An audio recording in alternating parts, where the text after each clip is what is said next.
কিছু গল্প শুরু হয় একটা সাধারণ ফোনের বার্তায়, ছোট্ট একটা মেসেজ, মাত্র কয়েকটা শব্দ।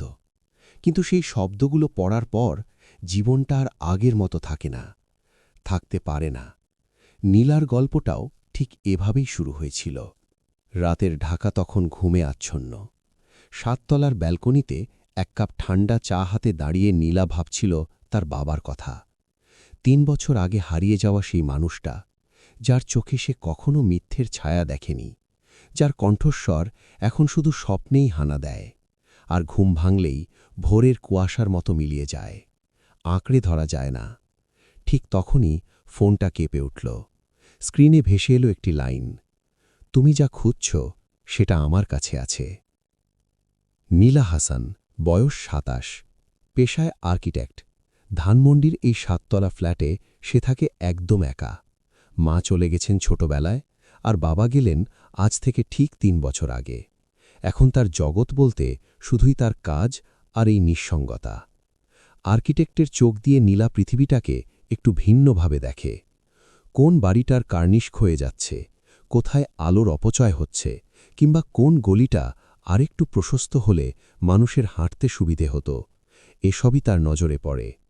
ঢাকা শহরটা তার কাছে সবসময় একটা অসম্পূর্ণ নকশার মতো মনে হয়। অনেক সম্ভাবনা, কিন্তু কোথাও না কোথাও হিসেবে মস্ত বড় গরমিল। ঠিক যেন তার নিজের জীবনের প্রতিচ্ছবি। সেই রাতে অবশ্য সে নকশা খুঁজছিল না, সে শুধু দাঁড়িয়েছিল, কারণ সেদিন ছিল বাবার মৃত্যুবার্ষিকী। বাবার প্রিয় সেই ধানমন্ডি লেকের পাড়, সেই শান্ত বিকেলগুলো আজ বড্ড বেশি মনে পড়ছিল তার। নীলার বাবা ডাক্তার হাসান ছিলেন এক অদ্ভুত শান্ত ও গভীর স্বভাবের মানুষ। ছোটবেলায় নীলাকে রাত জেগে রূপকথা শোনাতেন, আর মাঝে মাঝে বলতেন, নীলা, পৃথিবীতে সবচেয়ে সাহসী কাজ হল নিজের চোখ খুলে সত্যটাকে দেখা। ৩ বছর আগে হঠাৎ একদিন হাসপাতাল থেকে ফোন এলো, হার্ট অ্যাট্যাক। নীলা আজও সেটা মেনে নিতে পারেনি। বাবা তো পুরোপুরি সুস্থ ছিলেন। মাত্র ১ সপ্তাহ আগেও দুজনে লেকের পাড়ে হেঁটেছেন, গল্প করেছেন, প্রাণ খুলে হেসেছেন। সেই মানুষটার হঠাৎ হার্ট অ্যাট্যাক কী করে হয়? এই প্রশ্নের উত্তর কেউ দেয়নি। একসময় নীলাও জিজ্ঞাসা করা ছেড়ে দিয়েছিল। কিছু প্রশ্ন হয়তো বুকের ভেতরেই চাপা পড়ে থাকা ভালো। ব্যালকনিতে দাঁড়িয়ে সে নিচের রাস্তার দিকে তাকাচ্ছিল। একটা সিএনজি থামল, একজন মানুষ নামল, ভাড়া মিটিয়ে অন্ধকারে মিশে গেল। কেউ তার দিকে ফিরেও তাকাল না। কেউ জানল না এই ৭ তলার ওপরে একটি মেয়ে একরাশ স্মৃতি নিয়ে দাঁড়িয়ে আছে। ঠিক তখনই ফোনটা আবার কেঁপে উঠল। অজানা নম্বর। রাত ১১টায় অপরিচিত নম্বর মানেই বিরক্তি।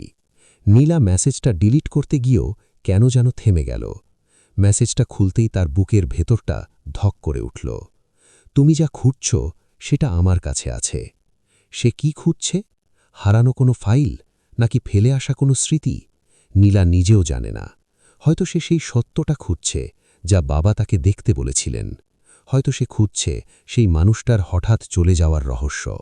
সে পাল্টা কোনো উত্তর দিল না, দিতে পারল না। ফোনটা টেবিলে রেখে ঘরে ঢুকে বাবার ছবির দিকে একবার তাকালো। তারপর আলো নিভিয়ে শুয়ে পড়ল, কিন্তু চোখে ঘুম এলো না। পরদিন সকালে অফিসে গিয়েই নীলার মনে হল বাতাসের ঘ্রাণটা যেন পাল্টে গেছে। গুলশানের এই আর্কিটেকচার ফার্মে সে ৩ বছর ধরে আছে।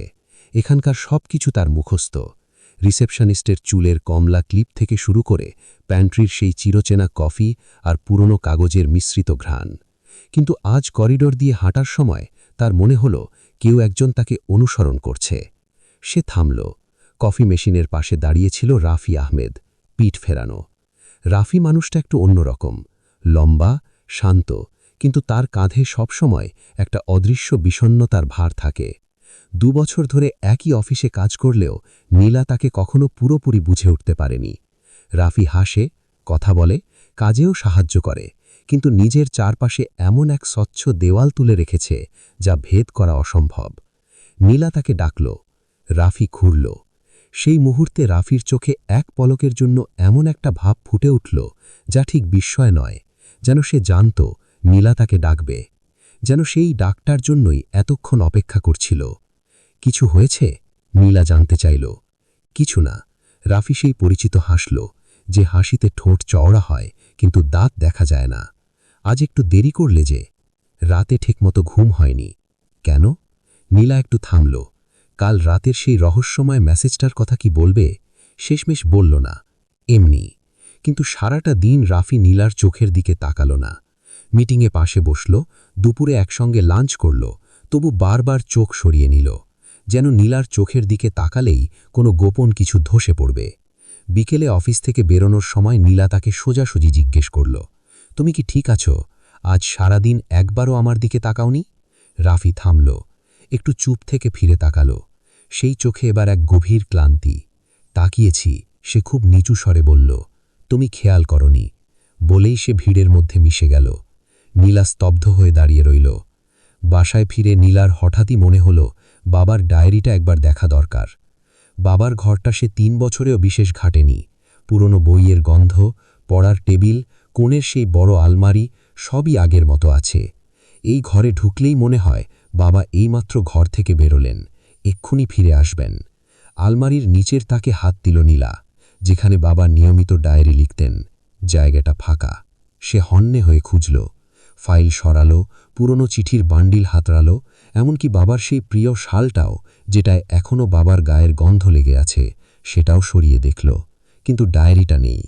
আশ্চর্যের বিষয় হল, ঘরটা কেউ তছনছ করেনি, শুধু ডায়েরিটাই নেই।